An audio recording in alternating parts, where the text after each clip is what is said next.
তুমি মোরে দয়া না ছাড়ি হো গৌরাঙ্গ তুমি মোরে দয়া না ছাড়ি হো अपना करिया रंग अपना करिया रंग चरणे रखे हो चरणे तुम्हारा चरण लागे सबते आगे लो तुम्हारा चरण लागे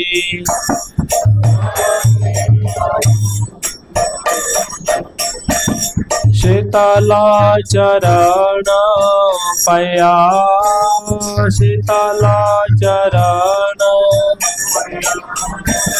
शरण लोई लो शरण एकुले ओकुले मोई दिलो तिलांजले एकुले ओकुले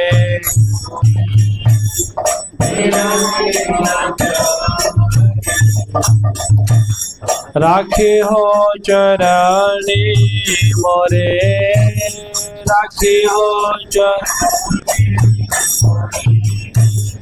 अपना बोले अपना वासुदेव घोष बोले चरणे धरिया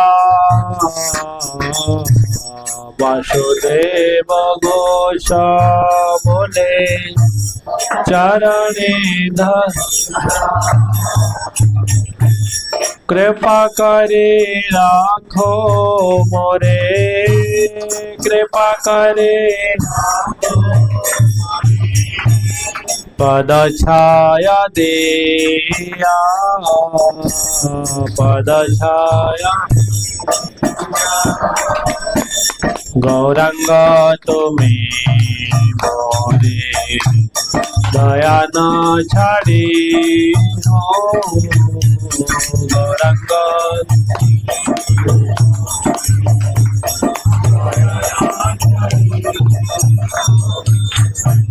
अपना करिया रंग अपना करिया रंग चरणे रखे हो चरणे जय गौर निताय गौर निताय गौर निताय जय गौर निताय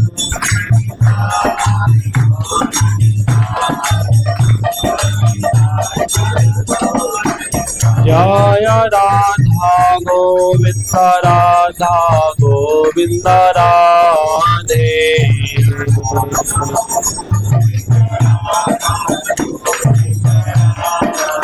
जय राधा वृंदावन बिहारी राधा वृंदावन बिहारी राधे जय राधा वृंदावन बिहारी राधा प्रभुपाद प्रभुपाद प्रभुपाद जय जय प्रभुपाद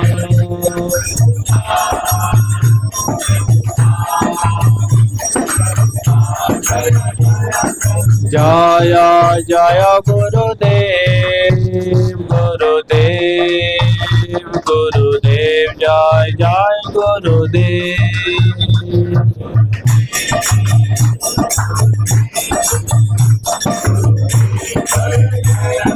निताय गौर हरि बोल निताय गौर हरि बोल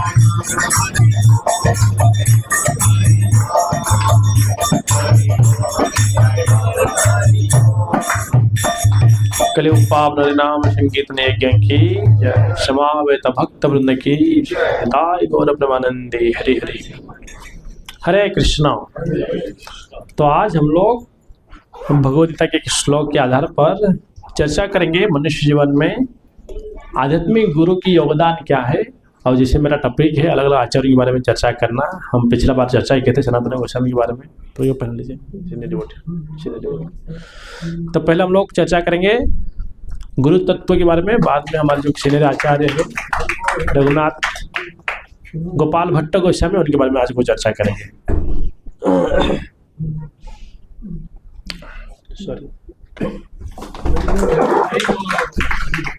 ओके, तो सबको स्क्रीन पे श्लोक दिख रहा है, आप लोग प्रयास करिए मेरे साथ दोहराने के लिए। पहले प्रार्थना गाएंगे। ओम नमो भगवते वासुदेवाय। ओम नमो भगवते वासुदेवाय। ओम नमो भगवते वासुदेवाय। नारायणं नमस्कृत्यं नरं चैव नरोत्तमं देवीं सरस्वतीं व्यासं ततो जयमुदीरये। मूकं करोति वाचालं पंगुं लंघयते गिरिं यत्कृपातमहं वन्दे श्रीगुरुदीनतारिणे। कृष्णाय वासुदेवाय देवकी नंदनाय च नंदगोपकुमाराय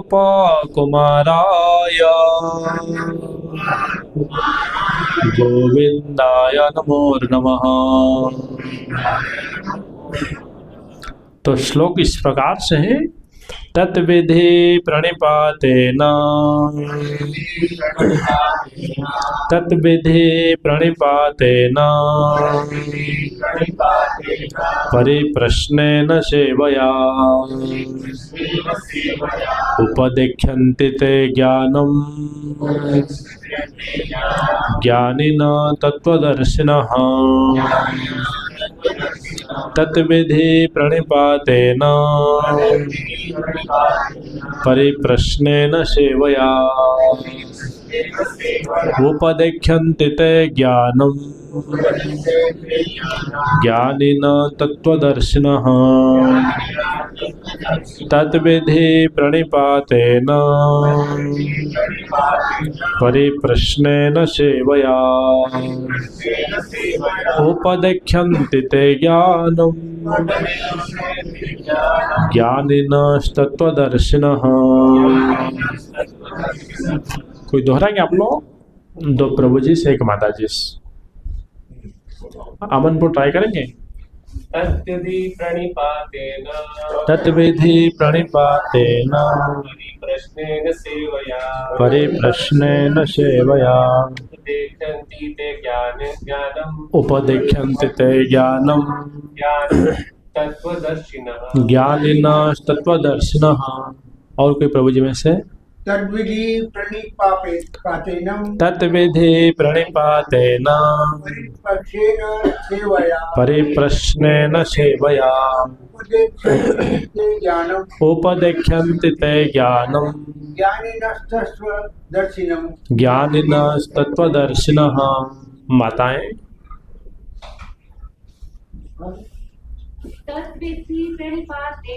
तत्विधि प्रणिपातेन परिप्रश्नेन सेवया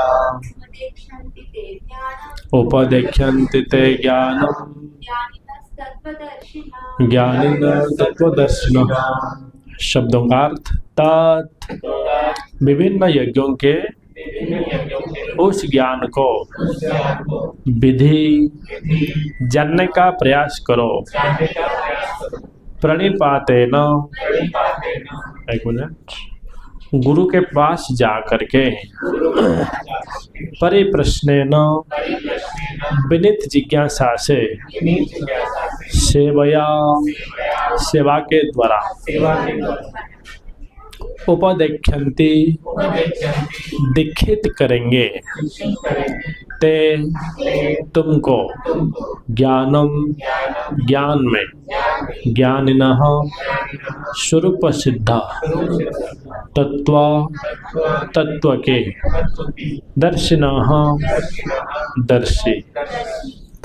तो इस श्लोक का अनुवाद एवं तात्पर्य कृष्ण कृपा श्रीमूर्ति श्री श्रीमद अभय चरणारविंद भक्ति वेदांत स्वामी शिल प्रभुपाद जी महाराज जी के द्वारा शिल प्रभुपाद की। इसका ट्रांसलेशन आप लोग दोहराइए मेरे पीछे। तुम गुरु के पास जाकर सत्य को जानने का प्रयास करो, उनसे विनीत होकर जिज्ञासा करो और उनकी सेवा करो। स्वरूप सिद्ध व्यक्ति तुम्हें ज्ञान प्रदान कर सकते हैं, क्योंकि उन्होंने सत्य का दर्शन किया है। तात्पर्य सुनिए।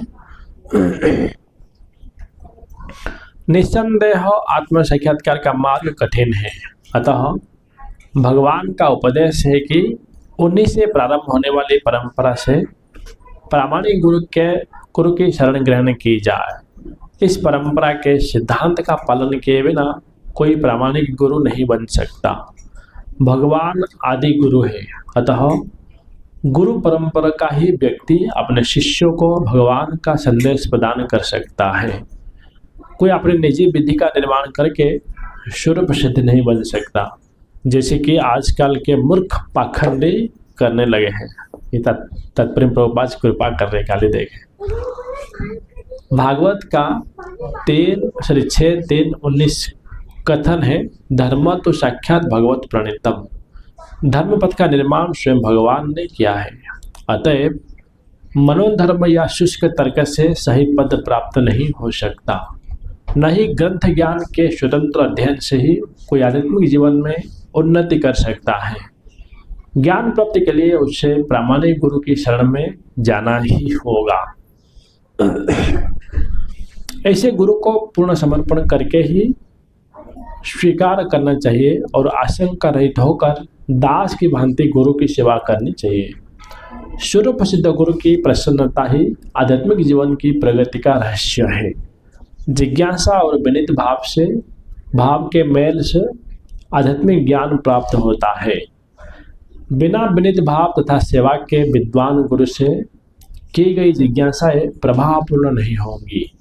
शिष्यों को गुरु परीक्षा में उत्तीर्ण होना चाहिए, और जब गुरु शिष्य में वास्तविक इच्छा देखते हैं तो स्वतः ही शिष्यों को आध्यात्मिक ज्ञान का आशीर्वाद देता है। इस श्लोक में अंधानुगमन तथा निरर्थक जिज्ञासा इन दोनों की भर्त्सना की गई है। शिष्य न केवल गुरु से विनीत होकर सुने, अपितु विनीत भाव तथा सेवा और जिज्ञासा द्वारा गुरु से स्पष्ट ज्ञान प्राप्त करे।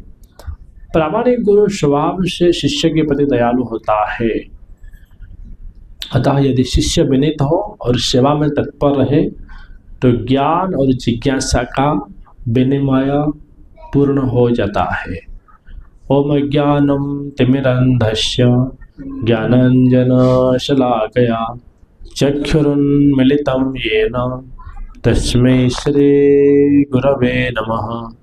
श्री चैतन्य मनोभीष्टं स्थापितं येन भूतले स्वयं रूपा कदा मह्यं ददाति स्वपदान्तिकं।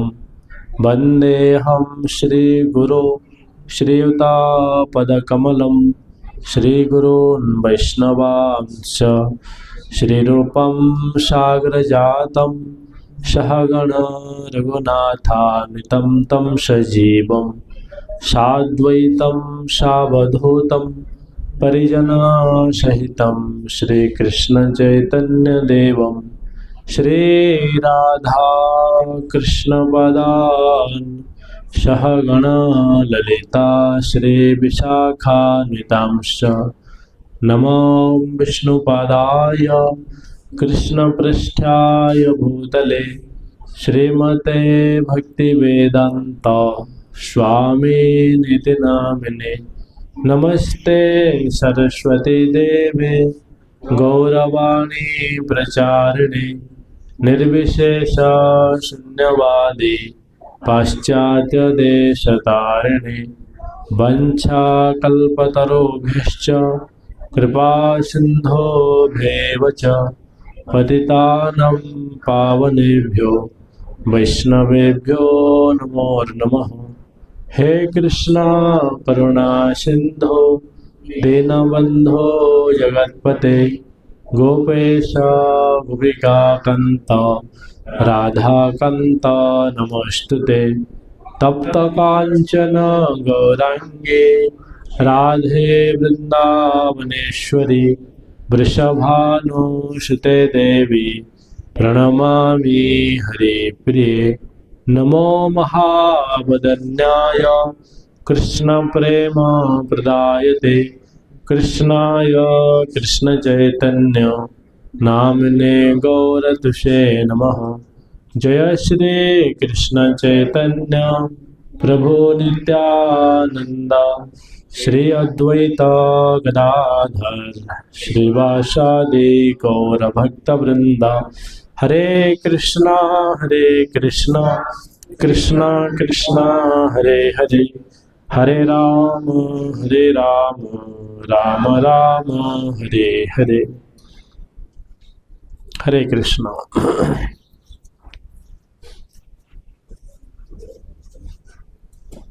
तो सारे भक्तों का आज की वीकली प्रोग्राम में हार्दिक स्वागत। सबको सुनाई दे रहा है क्लियरली? आवाज क्लियर है ना? ओके। तो यहाँ पर भगवान समझा रहे अर्जुन को, वो बोले कि अगर किसको मुझे जानना है, मैं एक प्रश्न पूछ रहा हूँ ताकि आप लोग क्लियर हो जाएंगे। एक गीता में एक श्लोक है, आप लोग सुने होंगे, सर्वधर्मान परित्यज्य मामेकं शरणं व्रज अहम त्वं सर्वपापेभ्यो मोक्षयिष्यामि मा शुचः। कृष्ण बोलते हैं कि आप सारे धर्मों को त्याग करके मेरे शरण में आओ, जिसके द्वारा आपको मैं सारे पापों से छुड़ा देता हूँ और मुक्ति भी देता हूँ।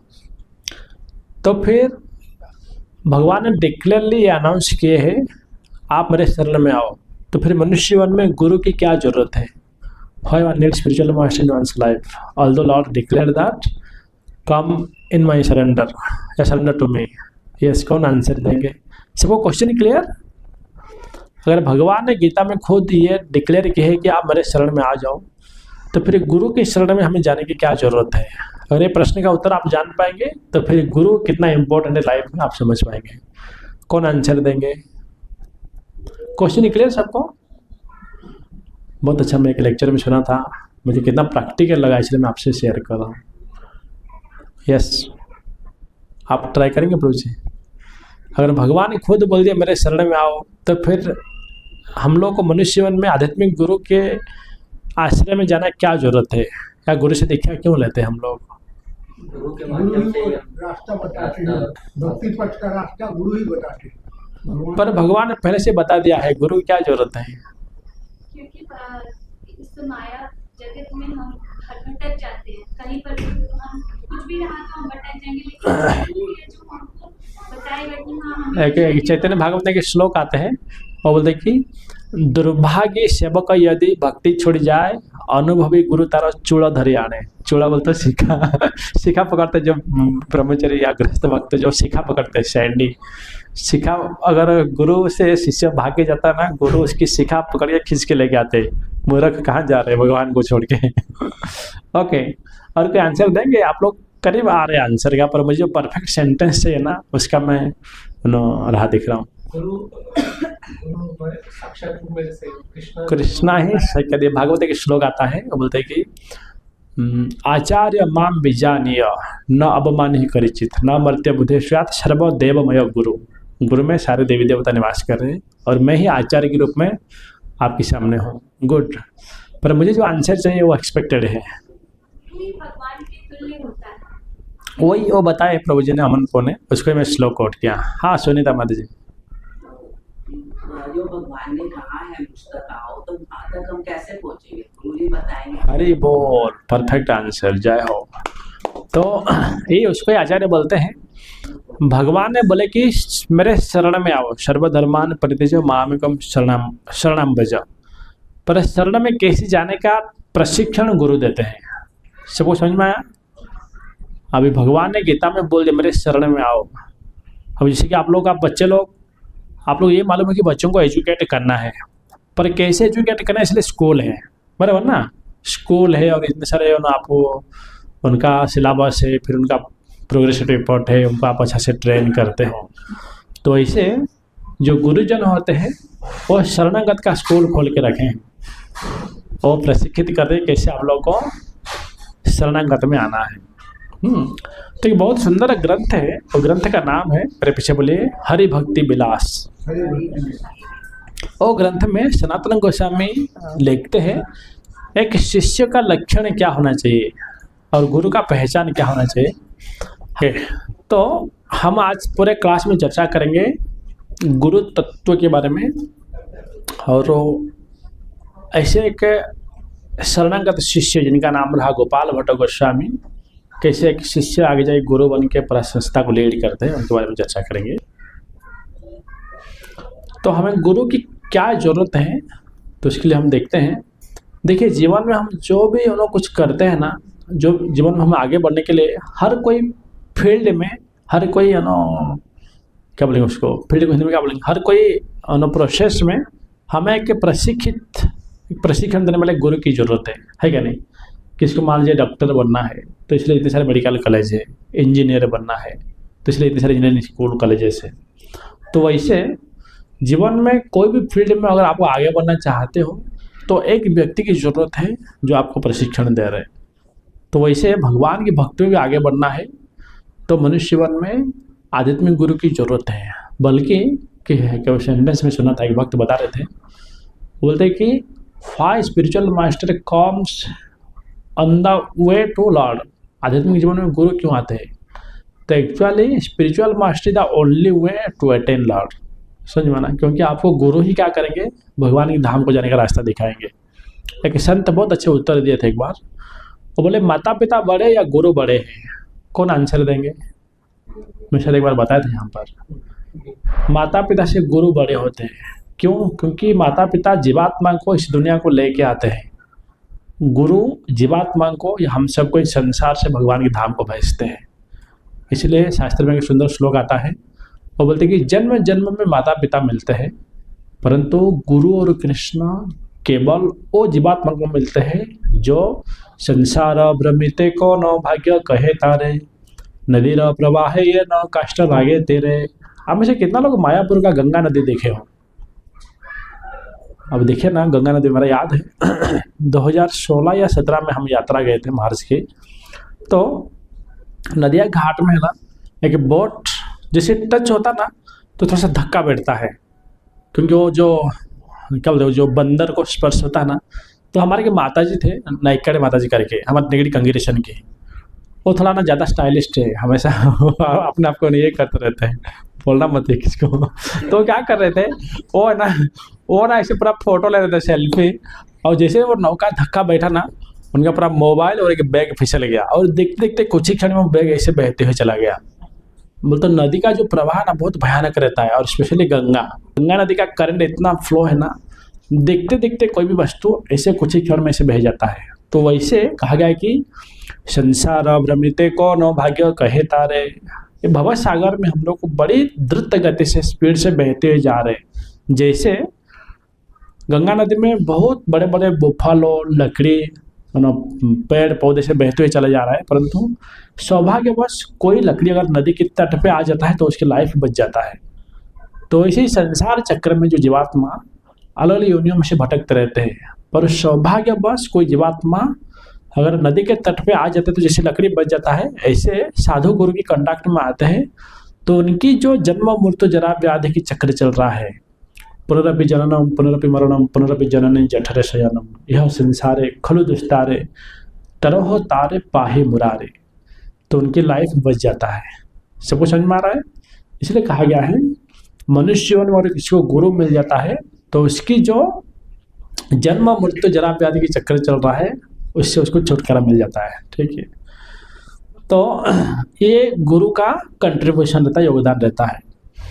तो गुरु वो क्या वरदान दे सकते हैं? लोग बोलते हैं हमारे गुरु भस्म निकाल देते हैं या हमारे गुरु से कुछ चमत्कार दिखाते हैं। प्रभुपाद पास्ट टाइम है ना, कोई व्यक्ति बोला कि हमारे गुरु उड़ सकता है, प्रभुपाद बोले कि कॉकरोच भी उड़ता है, तो इसलिए उड़ना कोई गुरु की काम नहीं है। या कोई बोला कि हमारे गुरु टच किया ना शॉक बढ़ता है, प्रभुपाद बोले कि इलेक्ट्रिक प्लग में हाथ डालो, ऐसा शॉक बढ़ेगा ना। तो पॉइंट क्या है, गुरु जो होते हैं वास्तव में ये सब वरदान देने के लिए नहीं बैठे हैं। गुरु का मुख्य वरदान ये है कि वो आपको आध्यात्मिक विद्या सिखाते हैं, आध्यात्मिक ज्ञान देते हैं, जिसके द्वारा आपका जो जन्म मृत्यु जरा व्याधि के जो चक्कर चल रहा है उससे उसको छुटकारा मिलता है। ठीक है, ये वास्तव में गुरु का सबसे बड़ा आशीर्वाद।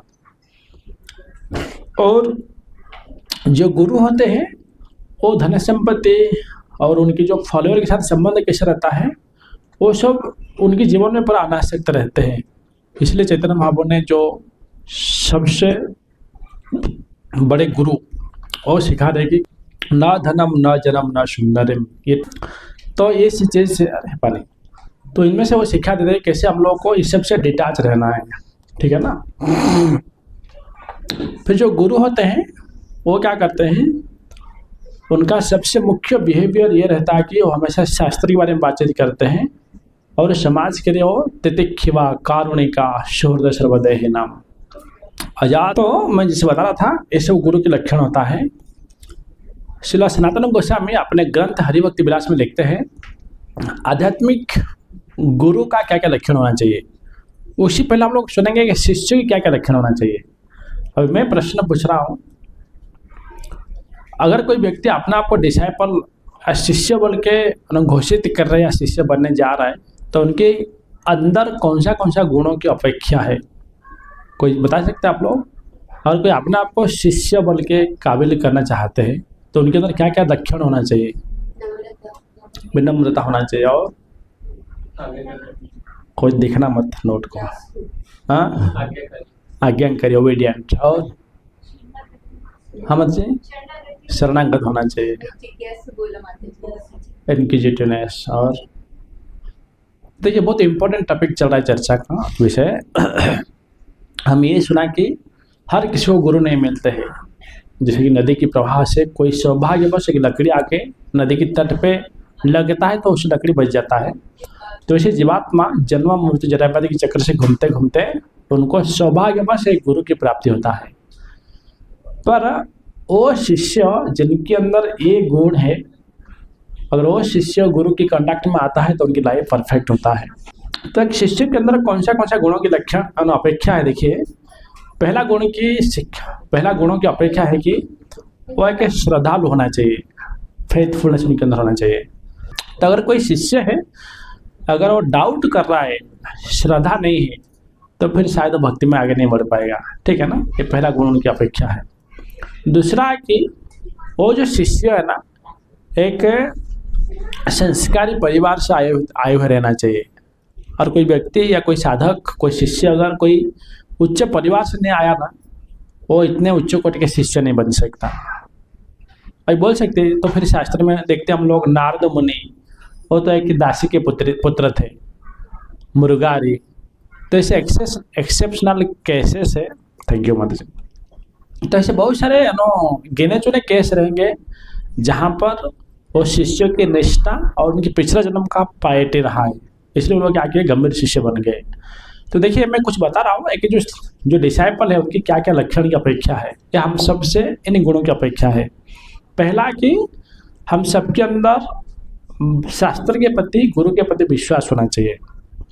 दूसरा है हम लोग को विनम्र रहना चाहिए। तीसरा है सत्यवादी होना चाहिए। विनम्रता का एक उदाहरण देता हूँ, बहुत अच्छा ये है, आप समझ पाएंगे। तो एक बार क्या हुआ, एक जो ग्लास है, ग्लास मटका को बोल रहे हैं। वो बोले कि यार मटका, तेरे पास जो भी आते हैं, आपके पास जो भी लोटा आते हैं, ग्लास आते हैं, सबको पानी देते हो आप, मुझे क्यों नहीं देते हो पानी? तो इस समय वो मटका बोलता है कि कलश, समझना मटका समझना, कलश। वो वाटर पॉट बोलते हैं कि जो भी आते मेरे सामने झुकते हैं, इसलिए उनको पानी मिलता है, और आप मेरे सर के ऊपर बैठे हो इसलिए आपको पानी नहीं मिल रहा है। तो पॉइंट क्या है, अगर हम जितना विनम्र बनेंगे ना उतना ज़्यादा कृपा हमें मिलेगा। हम सुनते हैं शास्त्र में पूरे उड़ीसा के राजा थे, कौन? प्रताप रुद्रदेव। पूरे उड़ीसा के राजा है, सारे प्रजा उनकी ये तारीफ करे, गुणगान करे, जय जयकार करे। सारे उड़ीसा की संपत्ति उनके पास है, सारे उड़ीसा का जितने सारे नौकर चाकर उनके पास है। उनकी विनम्रता देखिए, वो क्या करे, चैतन्य महाप्रभु के चरण में जाके गिड़गिड़ा रहे, कृपया मुझे कृपा आशीर्वाद दीजिए। अगर आप मुझे आपके शरण में नहीं रखेंगे, मुझे शिष्यत्व स्वीकार नहीं करेंगे, तो फिर मैं आत्महत्या कर लूँ। या प्रभुपाद गुरुदेव भक्ति सिद्धांत सरस्वती ठाकुर, अभी लास्ट मेरे सबसे लास्ट ही गौरी किशोरदास बाबा जी महाराज की डिसअपीयरेंस डे था, बराबर ना, लास्ट संडे शायद, लास्ट संडे करेक्ट। तो गौरी किशोरदास बाबा जी महाराज देखा जाए तो पूरे अनपढ़ थे, अंगूठा छाप थे, पर इनके पास जाके प्रभुपाद गुरुदेव भक्ति सिद्धांत सरस्वती ठाकुर बार बार रिक्वेस्ट करते थे। क्या रिक्वेस्ट करते थे? हे गुरुदेव कृपया मुझे आप शिष्यत्व स्वीकार करिए, मुझे दीक्षित करिए। तो सिद्धांत ठाकुर कहा करते थे कि मैं चैतन्य महाप्रभु को पूछता हूँ, चैतन्य महाप्रभु अगर परमिशन देंगे तो आपको मैं दीक्षा देने वाला हूँ। तो पॉइंट ये है कि अगर कोई शिष्य विनम्र नहीं है तो फिर वो अपने आप को डिसाइपल बोल के मेंटेन नहीं कर पाएगा, या डिसाइपल नहीं बन सकता है, समझ रहे? नेक्स्ट है कि सत्यवादी होना चाहिए। बाकी बाहर दुनिया में झूठ बोलना चलेगा, परंतु गुरु के सामने ट्रांसपेरेंट रहना चाहिए, सत्यवादी बोलना चाहिए, होना चाहिए। चौथा है उनके अंदर शुद्धता होना चाहिए। पांचवा है बुद्धिमान होना चाहिए शिष्य को। बोल तो 3 प्रकार शिष्य होते हैं, एक है अधम, दूसरा है मध्यम, तीसरा है उत्तम। अधम बोल तो गुरु जो सेवा बोलते ना उतना नहीं करना, मध्यम बोल तो जितना बोला उतना ही करना, उत्तम बोल तो जितना सेवा बोला गुरुजी उनसे कई ज़्यादा सेवा कर लेना, उनको उत्तम शिष्य बोलते हैं। ये कॉमेडी याद आ रहा है, सुनिए। एक गुरुजी थे, वो क्या कर रहे थे, अपने शिष्यों के साथ यात्रा निकले। जब यात्रा निकले तो घोड़े के ऊपर बैठे थे, वो घोड़ा थोड़ा जल्दी से भाग गया। तो उस समय वो गुरुजी जिस घोड़े के ऊपर बैठे थे और घोड़े से जो भी सामान गिर रहा था वो सामान गिर रहा है और ये उठा नहीं रहे। तो गुरुजी देखे, बोले कि शिष्यों का रहे सब क्यों नहीं उठा रहे हो? वो बोले गुरुजी आप मुझे बोले नहीं उठाने के लिए, तो इसलिए मैं नहीं उठा रहा हूँ। तो गुरुजी दुखित हो जाते हैं, बोलते हैं कि अरे मूर्ख, इस घोड़े से जो भी चीज़ गिरेगा ना वो सब उठाने का। तो कुछ देर जाने के बाद उस घोड़ा मल त्यागता है। वो शिष्य था ही अदम, वो मल को भी उठा के लेके चलता है। तो बाद में गुरुजी परेशान होकर बोलती है, अरे मूर्ख, लिस्ट दे रहा हूँ, ये चीज़ गिरा तो उठाने का, मेरा खड़ा गिरा तो, मेरा सन्यासी दंडा गिरा तो, मेरा नोटबुक पेन गिरा तो, मेरा छतरी गिरा तो, मेरा किताब गिरा तो कुछ देर के बाद तो घोड़ा स्पीड से भागता है और गुरुजी गिर जाते हैं। तो वो शिष्य चेक कर रहा है, इसमें गुरुजी के नाम नहीं है। वो आगे आगे जा रहा है। शिष्य बोले कि गुरुजी बोले, अरे मोरा को उठा मुझे। वो बोले गुरुदेव इस पे आपके नाम ही नहीं है। तो पॉइंट ये है कि एक डिसाइपल को बुद्धिमान होना चाहिए, जिसके द्वारा वो क्या करें, सेवा द बेस्ट क्वालिटी करे, जिसके द्वारा इस गुरु की संस्था एक्सपांड हो। क्योंकि गुरु का संस्था बोलता हूँ, गुरु का खुद का संस्था नहीं, बल्कि वो भगवान की संस्था है कि नहीं? गुरु क्या करे, भगवान की संसार का केवल केयर टेकर है, और शिष्य अगर बुद्धिमत्ता से उसको संभाल रहा है तो आगे जाके वही शिष्य गुरु बनते हैं और वो सेवा और एक्सपांड होता है। क्लियर सबको? इसलिए शिष्य को बुद्धिमान बनना चाहिए। प्रभुपाद देखिए कितना इंटेलिजेंट थे। प्रभुपाद को सिद्धार्थ शिष्य क्या बोले थे, आप एक पढ़े लिखे नवयुवक हो, आप ये जो भगवद गीता और भागवत ज्ञान को इंग्लिश में विदेश में प्रचार करो। ये नहीं बोलते कि खाली आप अमेरिका में प्रचार करो वापस आ जाओ, नहीं। प्रभुपाद को बोला गया था कि आप इंग्लिश में प्रचार करो। प्रभुपाद ने खाली प्रचार करते नहीं बैठे, इंग्लिश में प्रचार किए, बच्चों के लिए बाल संस्कार स्कूल खोले, फार्म कम्युनिटी क्रिएट किए, यूथ प्रीचिंग चालू किए। ऐसे कई प्रीचिंग एक्सपांड हुआ, जिसके द्वारा पूरे विश्व आज कृष्ण भावना भावित है। समझ रहे ना? तो इसलिए हर एक शिष्य को बुद्धिमान से सेवाएं करना चाहिए, जिसके द्वारा वास्तव में उस शिष्य का शिष्यत्व परफेक्ट हो। शिष्य का और एक लक्षण की अपेक्षा है जो कि free from pride, lost, anger. और जो शिष्य है उनको एटलीस्ट जो अनर्थों से ना ऊपर उठते रहना चाहिए, नहीं तो फिर वो शिष्य आगे नहीं बढ़ पाएगा। फिर आगे शिष्य की दूसरे के लक्षण की अपेक्षा है वो है कि गुरु भक्त होना चाहिए। बोलते उनका गुरु ही लाइफ का सब कुछ हो, जिसका ये इंटेंशन है, जिसका ये क्लैरिटी ऑफ थॉट्स है, जिसका ये गोल है, वो आगे बढ़ जाते हैं। समझ रहे ना, ये गुण की अपेक्षा है। फिर शिष्य का और एक लक्षण की अपेक्षा है, उनका काम है कि शरीर, मन, वाणी से हमेशा भगवान और गुरु की मिशन में जुड़े रहना चाहिए।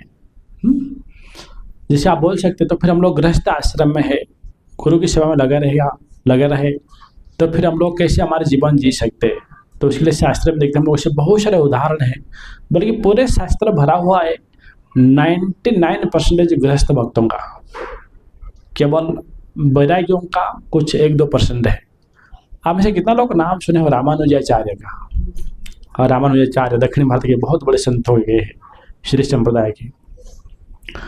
तो उनके जो शिष्य रहे दाशरथी, कुरेश, ये लोग सब, या श्रील प्रभुपाद की भी देखिए बहुत सारे गृहस्थ शिष्य हैं, या चैतन्य महाप्रभु के समय में चैतन्य महाप्रभु के बहुत सारे गृहस्थ शिष्य रहे, जैसे कि शिवानंद सेन जो बंगाल में रहते थे और 4 महीना के लिए उनका जो भी कमाई होता था साल भर का, वो सारे पैसा एक्सपेंड करके वो भक्तों को लेकर आते थे जगन्नाथपुरी यात्रा देखने के लिए, चैतन्य महाप्रभु के साथ रहने के लिए 4 महीना तक। तो ऐसे बहुत सारे गृहस्थ शिष्य हैं, वो भी अपना गृहस्थ जीवन कंटिन्यू करते करते गुरु की सेवा में लगे रहे। तो पॉइंट ये है कि भले वो गृहस्थ हो या ब्रह्मचारी या सन्यासी या वानप्रस्थी, हर एक शिष्य को जीवन में गुरु के प्रति समर्पित जीवन जीते रहना चाहिए। उसको बोलते हैं कि एक बहुत ओडिया टर्म है, मेरे पीछे बोलिए, गुरुगत प्राण। बोलते हो गुरु के लिए अपना प्राण ही खो लेना। श्रील प्रभुपाद की गुरुदेव उनके एक शिष्य थे, उनका नाम था डॉक्टर निशिकांत सानियालाल, जो उड़ीसा के रेवेन्सा कॉलेज का बड़े प्रोफेसर थे। बहुत पुराना कॉलेज है उड़ीसा के रेवेन्सा कॉलेज, कटक में है ना, कटक में। तो वो डॉक्टर निशिकांत सानियालाल कहा गया, वो इतने बड़े प्रोफेसर थे और उनका जो भी कमाई होता था वो सारे कमाई प्रभुपाद गुरुदेव सिद्धांत ठाकुर को सब दे देते थे। फिर प्रभुपाद बोलते थे कि सिद्धांत ठाकुर प्रभुपाद, वो बोलते कि तो फिर आपकी परिवार कैसे चलेगा? अब बोलते नहीं गुरुदेव, आपकी कृपा आशीर्वाद हमारे लिए सफिशिएंट है। फिर सिद्धांत ठाकुर क्या करते थे, वो कुछ पैसा अपने उनकी पत्नी को देते थे, आप क्या करो परिवार चलाने के लिए मदद करो। फिर ये जो प्रोफेसर उनकी पत्नी को पूछते थे कि मैं तो आपको पैसा नहीं दिया, अब पैसा कहाँ से लाया? तो इसमें वो माता जी बोलते थे कि गुरुदेव ने मुझे पैसा दिए है घर चलाने के लिए। तो सिद्धांत ठाकुर का गुरु इतना ये थे, अफेक्शनेट थे उनके डिसाइपल के प्रति। अभी डॉक्टर निशिकांत सानियालाल वो उनकी पत्नी को बोलते कि ये गुरु के पैसा है, अनप्रॉपरली यूटिलाइज नहीं होना चाहिए, उसको ध्यान से आप यूटिलाइज करो। इनको बोलते हैं गुरुगत प्राण। और एक सुंदर स्टोरी आता है रामानुजाचार्य के बारे में, मैं बता रहा हूँ। रामानुजाचार्य के एक शिष्य थे, उनका नाम था दाशरथी, मेरे पीछे बोलिए दाशरथी। वो इतने उच्च कोटि के भक्त थे ना, रामानुजाचार्य जब कावेरी नदी में स्नान करने के लिए जाते थे, अब में से कितना डिवोटी गए हैं श्रीरंगम में कहा गया ना, जो कावेरी नदी है ना, वो दक्षिणी प्रांत का गंगा कहा जाता है। हम कुछ डिवोट लेके गए थे, करीब में 150 डिवोट लेके गया था 2022 या 23 में। तो बहुत अच्छा टाइम रहा, जून जुलाई का टाइम था। जनरली रथ यात्रा जून जुलाई में होता ना, रथ यात्रा से हम लोग गए थे। तो रामानुजाचार्य पूरे दक्षिणी भारत के इतने बड़े संत हैं, इतने बड़े गुरु, वो क्या करते थे, जब अपने गृहस्थ शिष्यों को लेके कावेरी नदी में स्नान करने के लिए जाते थे दाशरथी को, उसमें सारे सन्यासी शिष्य जलते थे ईर्ष्या द्वेष से और बोलते गुरुदेव हम इतने बड़े सन्यासी वैरागी है, आप वो गृहस्थों को पकड़ के क्यों जाते हो नदी में स्नान करने के लिए? अभी गुरु कभी भेद नहीं करते, अरे गृहस्थ ये लोग पापी है, सन्यासी है, केवल पुण्यवान है, नहीं। तो सिद्धांत रामानुजाचार्य वो बोले कि ठीक है, समय आने पर मैं दिखाता हूँ कि एक गृहस्थ शिष्य है कितने उच्च कोटि के हैं और आप लोग सन्यासी हो, उस तरह का नहीं हो। तो एक बार की बात है, रामानुजाचार्य और इनके जो सन्यासी शिष्य जिस कमरा में रह रहे थे, तो उस समय इनका धोती उधर, उनका धोती उधर, उनका टॉवल उधर, उनका टॉवल उधर, उनका कॉफिन उधर, उनका कॉफिन उधर, ऐसे गड़बड़ कर लेते हैं। तो सारे सन्यासी जब सुबह उठते तो फिर गुस्से हो जाते, एक दूसरे के ऊपर गुस्से से देखते हैं, ऐसे कैसे गड़बड़ कर दिया आपने ये हो। तो रामानुजा देखते हैं, फिर बोलते कि देखा आप लोग सन्यासियों पर थोड़े बीच में मिसकम्युनिकेशन है आपके अंदर, पर मैं आपको ये कर रहा हूँ, आप लोग जाइए रात मध्य रात्रि में ना सन्यासी शिष्यों को भेजते रामानुजाचार्य, आप दाशरथ के घर पे जाइए और दाशरथ की पत्नी सोए हैं, उनकी जो आभूषण है वो सब लेके आइए।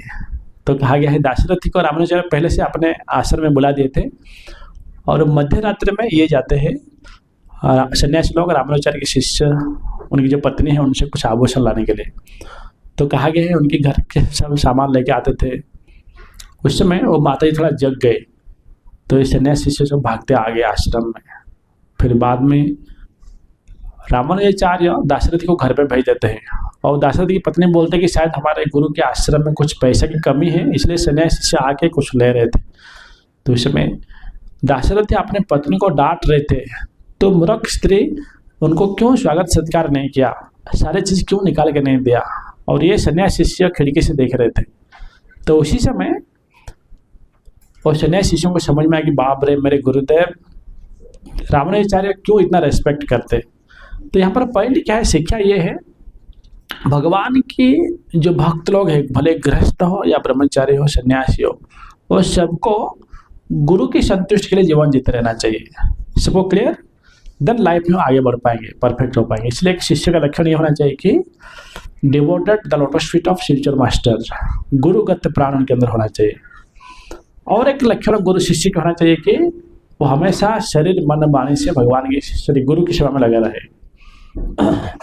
फिर एक शिष्य की ये गुण की अपेक्षा है, उनको कभी भी आई और माई कॉन्शियसनेस में नहीं रहना चाहिए।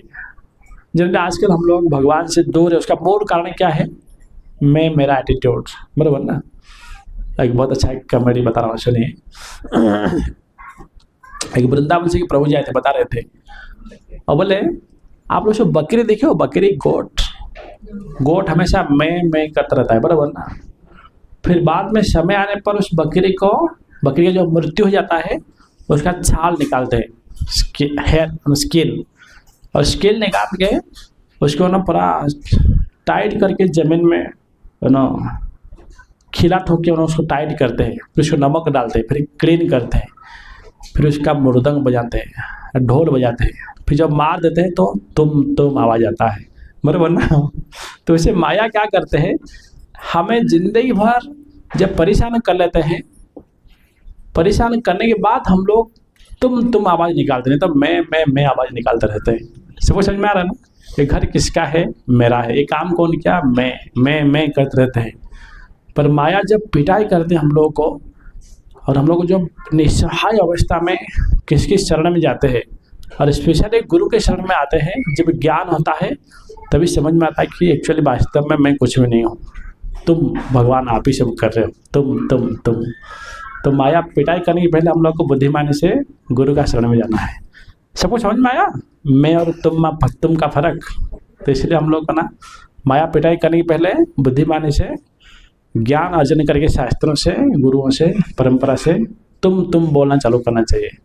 तो इसलिए यहाँ पर एक शिष्य की लक्षण ये होना चाहिए कि कभी भी मैं और मेरा स्पिरिट को मेंटेन नहीं करना है, बल्कि मैं केवल एक निस्सहाय सेवक हूँ, ये एटीट्यूड से जीवन जीना है। फिर एक शिष्य की लक्षण होना चाहिए कि जिज्ञासु, इनक्विजिटिव। और एक लक्षण की अपेक्षा है, वो कभी भी ऐसे मंडेन टॉक में इन्वॉल्व नहीं होना चाहिए। जनरल देखेंगे आप लोग कि हम सबका ये आदत है, जब भक्ति में आते हैं ना, उसको हमारे ब्रह्मचारी बोलते हैं कली पुराण। कली पुराण बोलते, कुछ भी टॉपिक मिल गया ना, चर्चा चलता रहता है, क्रिकेट का ले लो, पॉलिटिक्स का ले लो, या बाकी बाहर के विषय वस्तु। तो इसलिए एक भक्त से ये अपेक्षा है, भगवान के बारे में, शास्त्र के बारे में बातचीत करें, ना कि कुछ हजार विषय वस्तुओं में। और भगवान खुद बोलते हैं, मेरे पीछे बोलिए, परस्पर अनुकथनम पावनम भागवत इह मिथोरपि मिथो दृष्टि निवृत्ति मिथो आत्मनः। तो भगवान बोलते कि अगर आप लोग बीच में मेरे बारे में चर्चा करते हो तो दोनों को संतुष्टि मिलेगा। अगर हम लोग भगवान के बारे में चर्चा नहीं करते हैं तो फिर कोई तीसरे व्यक्ति के साथ चर्चा करेंगे, फिर वो अपराध हो जाएगा, निंदा हो जाएगा, फिर कर्म की रिएक्शन आ जाएगा। इसलिए हम सबको ना भगवान के बारे में चर्चा करना है, जिसके द्वारा दोनों को संतुष्टि मिलेगा। परस्पर अनुकथनम पावनम भागवत यह मिथो रपि मिथो दृष्टि निवृत्ति मिथो आत्मनः, और दोनों का कर्म बंधन छूट जाएगा। समझे ना? या कृष्ण और एक श्लोक बोलते 10वें अध्याय में, वो बोलते कि मत, वो श्लोक कैसा है? मत चिता मदगत प्राणा बोधयंता परस्परम कथयंती चिमा नित्यम दृश्यंती च रमंती च। जो मेरे भक्त हैं मेरे बारे में बातचीत करते रहते हैं। मत चिता मत गत प्राणा बोधयंता परस्परम ददामी बुद्धि योगम तम येन मामो उपयंती थे। अगर मेरे बारे में चर्चा करते हैं वो लोग तो फिर मैं उनको ऐसा बुद्धि देता हूँ जिसके द्वारा मेरे धाम को आते हैं। समझ रहे? इसलिए शिक्षा ये है कि हम जो भक्त समाज में रहते हैं या जिसको डिवोटी बनना है या सही में शिष्य बनना है, उनके अंदर एक गुण की अपेक्षा है कि कैसे हमेशा आपस में भगवान के बारे में, भक्तों के बारे में चर्चा चले। ठीक है ना? ये गुण की अपेक्षा है शिष्य से। तो सबको क्लियर शिष्य के क्या क्या लक्षण होना चाहिए। अगर हमारे अंदर एक गुण है तो फिर हम लोग गुरु को पहचानेंगे। और गुरु के लक्षण क्या है मैं बोल रहा हूँ, सुनिए। गुरु का लक्षण ये होता है कि जो गुरु होते हैं वो शुद्ध होते हैं, उनके अंदर कुछ भी कमियां नहीं होता है। और जो संन्यास आश्रम या गुरु के जो आश्रम का नियम के प्रति वो अडिग रहते हैं। जो गुरु होते हैं उनके अंदर 6 गुण होता है। मेरे पीछे बोलिए। वाच वेगो मनसा क्रोध वेगो जिह्वा वेगो उदर उपस्थ वेगो एतान वेगान यह विषय तधीर सर्वम अपि माम पृथ्वी से शिष्यात्। तो बोलते कि वो क्या करते हैं? वाच वेग बोलते जिह्वा को कंट्रोल में रखे रहते हैं। मनमानी कहाँ भी कुछ भी ना फूड एटलीस्ट नहीं खाते हैं और कम बोलते जितना जरूरत है। वाच वेग मनसा क्रोध वेग, मन में भी 1000 विचार आता है परंतु जो भक्ति के लिए अनुकूल है उसको स्वीकार करते हैं। देन वाच वेग मनसा क्रोध वेग, वो क्रोध की वशीभूत नहीं होते हैं बल्कि क्रोध को अपने वश में रखते हैं। ये सब जो गुण होता है एक एक गुरु की। फिर आगे बोलते हैं जो गुरु होते हैं वो वैदिक शास्त्रों में निष्णात होते हैं, भगवान के प्रति उनका दृढ़ विश्वास रहता है और वो क्या करते हैं? किसी में दोष नहीं ढूंढते हैं। जनरली जो सबके अंदर कुछ ना कुछ कमियां है, पर जो गुरुजन होते हैं उनको मालूम है एक गलती उसका नहीं है। एक स्टेटमेंट है ना बाइबल का, hate to sin not to sinner. हमें पाप को घृणा करना है, पापी को नहीं, क्योंकि वो गलत कार्य है। परंतु इंसान तो अच्छा है ना, भगवान का अंश है ना, भगवान शुद्ध है और भगवान के अंश है। मम्मी अंश जीवलोक है जीवभूत सनातन। भगवान का अंश जीवात्मा भी शुद्ध है। इसलिए हम कभी भी लोगों को घृणा नहीं करना है बल्कि वो पाप वृत्ति को घृणा करना है। तो इसलिए यहाँ पर जो साधु संत होते हैं, गुरुजन होते हैं, वो क्या करते हैं? वो किसी में दोष नहीं ढूंढते हैं और कोई गलती भी कर लेते हैं तो उनको समझा के उसको साथ में लेके चलते हैं। ये गुरुजन का काम होता है। गुरु का और विशेष गुण क्या होता है? वो हर किसी के लिए कृपालु होते हैं, सॉफ्ट बात करते हैं लोगों से, क्योंकि पूरा दुनिया दुखी है। गुरु भी मतलब गुस्से से बातचीत किया तो बेचारा का कुछ भी हालत बिगड़ जाएगा। इसलिए गुरु के पास जो भी शरण में आते हैं उनकी मदद के लिए आते हैं, दूसरे को शेल्टर देते हैं, जिसके द्वारा वो जीवात्मा का जो दुख क्लेश परेशानियां नष्ट हो। फिर जो गुरुजन होते हैं वो नॉन एनवियस होते हैं, स्टडी होते हैं, very affectionate to disciple, expert in chanting, expert in chastising disciple. कल कोई शिष्य गलती कर लेते हैं तो उसको सुधारते भी गुरुजन। तो मैं कल एक आर्टिकल पढ़ रहा था तो बोले कि कभी भी कोई शिष्य को गुरु का जो चैस्टेजमेंट, हिंदी में क्या बोलते चैस्टेज को, प्रताड़ना, सुधारना से ना कभी कोई शिष्य को दुखी नहीं होना चाहिए। जिस तरह शिष्य का ही कल्याण हो, इसी दृष्टि से गुरु समझाते हैं उनको। फिर आगे जो गुरुजन होते हैं तो क्या करते हैं, हाँ, जो आत्मा का कॉन्स्टिट्यूशनल और कंडीशनल नेचर उनको मालूम होता है। हम सबका जो स्वरूप क्या है, मेरे पीछे बोलिए, जीवेर स्वरूप होए कृष्णर नित्य दास। तो हम सबका एक कॉन्स्टिट्यूशनल पोजीशन ये है कि भगवान की सेवक बनना, और कंडीशनिंग नेचर ये है कि भगवान को भूल के हमारे अलग अलग लोगों की सेवक बनना। तो गुरुजनों को ये मालूम होता है, और वो कैसे हमारे कॉन्स्टिट्यूशन में स्टेडी रहे, स्टेबल रहे, प्रशिक्षित करते हैं। फिर गुरु का और एक लक्षण होता है, शिष्य की जो डाउट्स है उसको नष्ट कर लेते हैं। फिर गुरुजन का और एक लक्षण होता है, वो तपस्वी होते हैं। वो कभी भी उनके जीवन में इंद्र तृप्ति के लिए शिष्य स्वीकार नहीं करते हैं। कभी कोई भी जो आध्यात्मिक गुरु होते हैं, प्रामाणिक गुरु होते हैं, अपना ख्याति फैलाने के लिए कभी शिष्य नहीं स्वीकार करते। सबको समझ में आ रहा है? आप लोग कोई शास्त्र में ऐसा स्टोरी सुने हो, कौन शिष्य थे जिनको स्वीकार करने के लिए सारे गुरु तरस रहे थे, पर वो शिष्य ने क्या किए, उनका शिष्य नहीं बने बल्कि दूसरे का शिष्य बने? कोई स्टोरी सुना आप लोगों ने? यस, कौन बताएंगे? शास्त्रों में से कोई उदाहरण दीजिए जो सारे गुरु ढूंढ रहे थे, अगर ये शिष्य मेरा बन जाएंगे तो मेरा पूरा ख्याति, मेरा पूरा नाम स्प्रेड होगा, लोग मेरा वाह वाह करेंगे, गुणगान करेंगे, पर वो शिष्य इनका शिष्य नहीं बने बल्कि दूसरे गुरु के शिष्य बने। सुना आप लोगों ने? प्रभुपाद गुरुदेव भक्ति सिद्धांत ठाकुर, उनके बारे में कहा गया है कि रे ऑफ विष्णु, वो भगवान विष्णु के किरण। सिद्धांत ठाकुर जब जन्म हुए थे उनके शरीर में ब्राह्मणी का थ्रेड का निशान था, और जब सिद्धांत ठाकुर जब 6 साल के थे, पूरा गीता बाहर था उनका, इतना वो ब्रिलियंट थे, इतना हाईली टैलेंटेड थे। और सिद्धांत ठाकुर जब 16 साल के थे तो एस्ट्रोलॉजी के ऊपर एक किताब लिखे थे, उसका नाम था सूर्य सिद्धांत। तो इतना हाईली टैलेंटेड लड़का, सारे गुरु राह दिख रहे थे, अगर ये मेरा शिष्य बन जाएगा तो पूरी दुनिया में फेमस हो जाएगा। पर सिद्धांत ठाकुर ने क्या किए, उनको स्वीकार किए जो अंगूठा छाप थे। कौन थे? गौर किशोरदास बाबा जी महाराज। हम लोग देखते हैं हमारे गुरु शिष्य परंपरा है, तो प्रभुपाद, उनके गुरु सिद्धांत ठाकुर, उनके गुरु जी है गौर किशोरदास बाबा जी महाराज। सबको क्लियर? तो पॉइंट ये है, गुरु कभी भी शिष्य स्वीकार नहीं करते कि खुद का नाम लौकिक बढ़ाने के लिए, खुद फेमस होने के लिए, परंतु शिष्य इतना बुद्धिमान होते हैं, वो क्या करते हैं, सही गुरु को पहचान लेते हैं।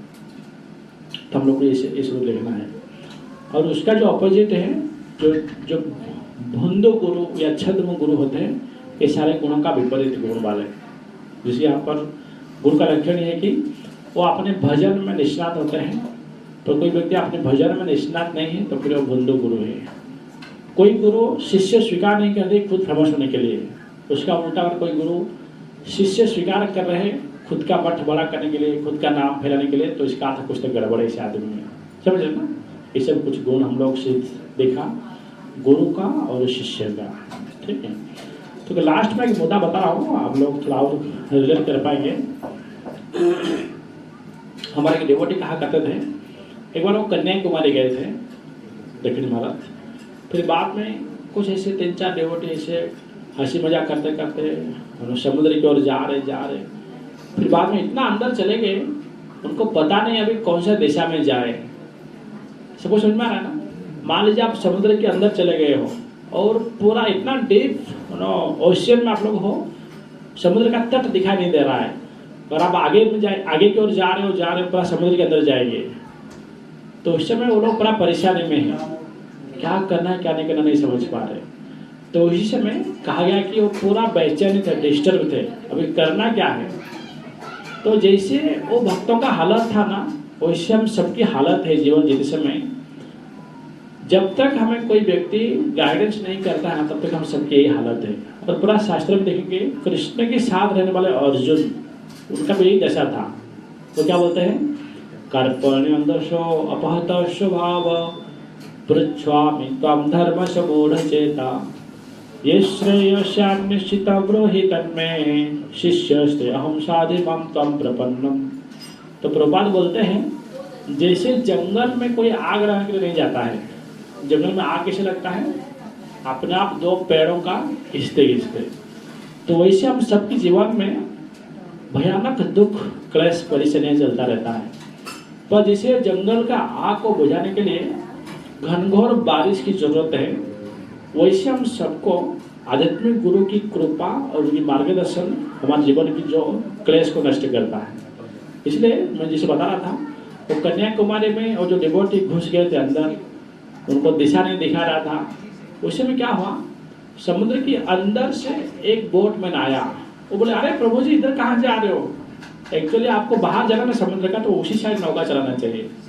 तो जैसे दूसरे बोटमैन ने आके भक्तों को मदद किया, उसी जीवन जीते समय अगर आध्यात्मिक गुरु किसी जीवन में आते हैं तो जीवन में सही दिशा वो दिखाई देते हैं सबको समझ में आया।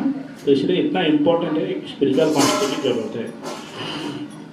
तो हमारे गुरु शिष्य परंपरा हम देखते हैं, जो प्रामाणिक आचार्य लोग वही सही चीज़ को हम सबको दिया है। तो उनमें से एक जो आचार्य है गोपाल भट्ट गोस्वामी, उनके बारे में मैं कुछ देर के लिए बता रहा हूँ, अभी ध्यान से सुनिए। सबको दिखाई दे रहा है यहाँ पर स्क्रीन पे श्री गोस्वामी जो है, जहाँ तक स्मरण है मैं लास्ट क्लास में सनातन गोस्वामी के बारे में बताया था। तो उनमें से एक आचार्य के बारे में आज बोल रहा हूँ, उनका नाम है गोपाल भट्ट गोस्वामी। आप में से कितना लोग वृंदावन का राधा रमण मंदिर दर्शन किए हो? वृंदावन के राधा रमण मंदिर और श्रीरंगम कितना डिवोटी गए हैं? श्रीरंगम में स्पेशली वो स्थान देखा है जगन्नाथ मठ, जहाँ पर इनकी जन्म स्थान। गए थे आप लोग ना? तो आप लोग इस प्रकार जुड़े रहिए, प्रभु जी कहाँ कहाँ यात्रा निकालेंगे। तो गोपाल भट्ट गोस्वामी के बारे में मैं कुछ छोटे बता रहा हूँ। हाँ, तो चैतन्य महाप्रभु जब दक्षिण भारत यात्रा में गए थे, उस समय गोपाल भट्ट गोस्वामी, जिनका पिता का नाम था वेंकट भट्ट और जो चाचा जी थे उनका नाम था तिरुमाला भट्ट। अगर आप वृंदावन जाते हो, वृंदावन में एक स्थान है कालिया डोहा, उनके बगल में है ना प्रबोधानंद सरस्वती का समाधि है, जो कि गोपाल भट्ट गोस्वामी का अंकल लगने वाले थे, उनकी शिक्षा गुरु। जरूर दर्शन करना, अंदर ही कालिया डोहा के बगल में, अगर आप जाएंगे तो दर्शन हो पाएगा।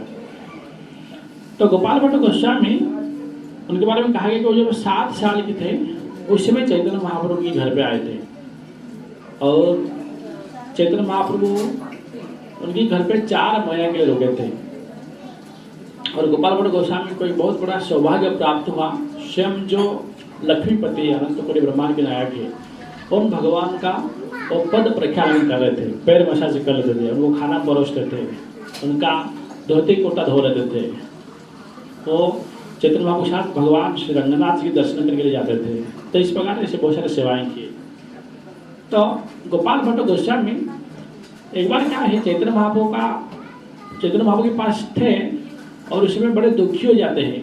फिर बोलते हैं कि भगवान मेरा कितना दुर्भाग्य है, मैं आपका नवद्वीप का रूप दर्शन नहीं कर पाया, क्योंकि आप अभी सन्यासी हो, सर मंडवा लिए हो, गेरुआ वस्त्र पहने हो, दंड धारण किए हो।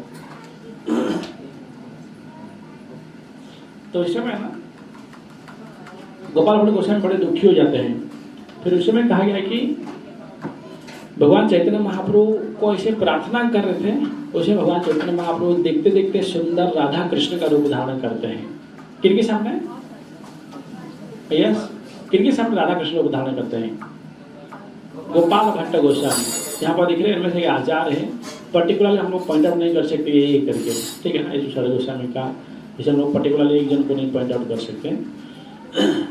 तो चैतन्य महाप्रभु क्या करते हैं, गोपाल भट्ट गोस्वामी के सामने राधा कृष्ण का रूप धारण करते हैं और बड़े प्रसन्न हो जाते हैं गोपाल भट्ट गोस्वामी। फिर बाद में देखते देखते भगवान चैतन्य महाप्रभु नवद्वीप में जो सुंदर घुंघराल बाल था उनका, ऐसा कहा गया है, वृंदावन दास ठाकुर लिखते हैं और बोलते कि अजानुलंबित भुजो कनकावदातो संकीर्तने कपितरो कमलाय काख्यो विश्वाम्बरा द्विजवरो युगधर्म पालो वंदे जगत प्रिय करो करुणावतारो आनंद लीलामय विग्रहाय हेमांब दिव्य छवि सुंदराय तस्मै महाप्रेम रस प्रदाय चैतन्य चंद्राय नमो नमस्ते। तो चैतन्य महाप्रभु जो थे, उनका सुंदर घुंघराली बाल था और उनकी जो हाथ है घुटने तक आता था। और सुंदर पीताम्बरी वस्त्र पहनने थे। उनकी गले से वैजयंती माला सुशोभित हो रहा था। तो इस प्रकार की जो दिव्य मनोहरी रूप का गोपाल भट्ट गोस्वामी दर्शन करते हैं। फिर बाद में भगवान चैतन्य महाप्रभु फिर से उनके रूप को वो अप्रकट कर लेते हैं, फिर वो सन्यासी रूप में रह जाते हैं। फिर गोपाल भट्ट गोस्वामी बड़े प्रसन्न हो जाते हैं। मैं जिस भगवान के रूप की तलाश में था, जो रूप को देखने के लिए देवी देवता भी अयोग्य है, मुझे भगवान ने वो रूप का दर्शन करवाया। फिर बाद में 4 महीने के बाद चैतन्य महाप्रभु जब श्रीरंगम छोड़ के वृंदावन की ओर जा रहे थे, उस समय चैतन्य महाप्रभु को गोपाल भट्ट गोस्वामी बोलते कि भगवान मुझे भी आपके साथ घर छोड़ के जाना है। तो उस समय चैतन्य महाप्रभु बोलते कि गोपाल भट्ट आप घर पे रुको, माता पिता की सेवा करो, जिससे आपकी माता पिता का देहांत हो जाएगा, आप सब छोड़ छाड़ के वृंदावन आ जाना, ठीक है ना।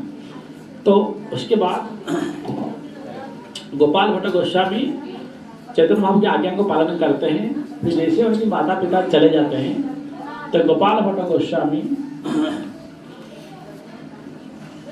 सब कुछ छोड़ छाड़ के वृंदावन जाते हैं। और वृंदावन में पहले से बहुत सारे वैष्णव रहा करते थे, और विशेष करके रूप गोस्वामी सनातन गोस्वामी, तो उनके पास जाते हैं।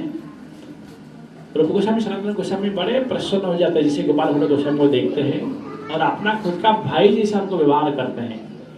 फिर कहा गया कि चैतन्य महाप्रभु को रूप गोस्वामी ने एक खत लिखते हैं, ऐसे ऐसे गोपाल भट्ट गोस्वामी में रिवोट आए करके।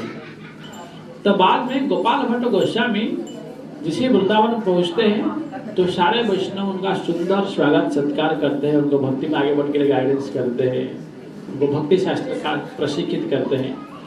फिर कुछ समय के बाद गोपाल भट्ट गोस्वामी क्या कहते हैं, तीर्थ यात्रा के लिए निकले थे। और कहाँ गए थे? गंडकी नदी की ओर, नेपाल। आप में से कोई गए गंडकी नेपाल? कोई गए? मुक्तिनाथ, पशुपतिनाथ, यस। यात्रा निकालेंगे तो आप लोग सब आएंगे? कितना लोग आ सकते हैं? अमन को जल्दी प्लान करें। मोस्टली मेरे हिसाब से जून जुलाई में प्लान करेंगे, ठीक? नहीं, बच्चों का एग्जाम को तो फ्री हो जाते हैं। बच्चों का फ्री होते हैं, मैं भी ज़्यादा गर्मी रहेगा, पर मुक्तिनाथ में ठीक है, इतना गर्मी नाथ में इतना गर्मी नहीं होता है, स्पेशली मुक्तिनाथ नेपाल।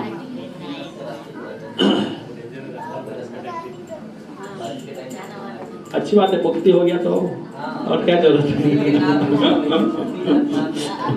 एकदम मुक्ति मिल जाएगा। ओके, ठीक है। तो यहाँ पर ध्यान दीजिए, जो गोपाल भट्ट गोस्वामी गए थे गंडकी नदी की ओर, मुक्तिनाथ नेपाल, और उस समय गोपाल भट्ट गोस्वामी क्या किए, वो गंडकी नदी में स्नान किए।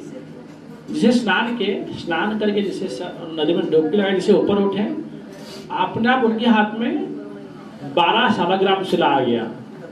तो गोपाल भट्ट गोस्वामी सोचे कि मैं तक एक भिखारी सन्यासी हूँ, एक फूटी कौड़ी मेरे पास नहीं है, कहाँ है सेवा करूँ।